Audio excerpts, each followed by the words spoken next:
Monarch's PDF table extractor enables users to capture tabular data from PDFs automatically or manually, even when the tables are buried in text-heavy documents. Monarch's auto-define function makes it easy to capture all the data contained within a table. Sometimes, however, you need to capture only a portion of the data in a table.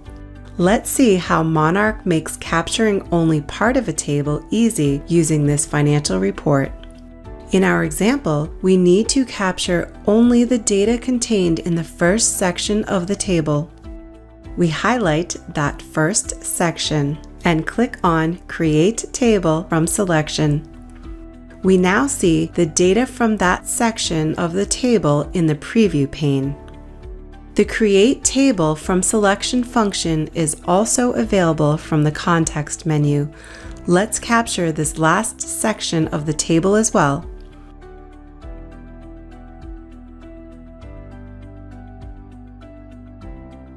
It is also possible to append the data from these two tables.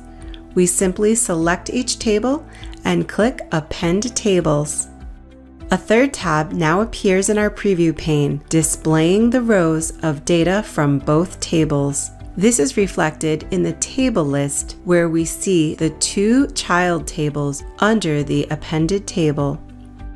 Note, though, that you may only append tables that are on the same page and that have the same number of columns.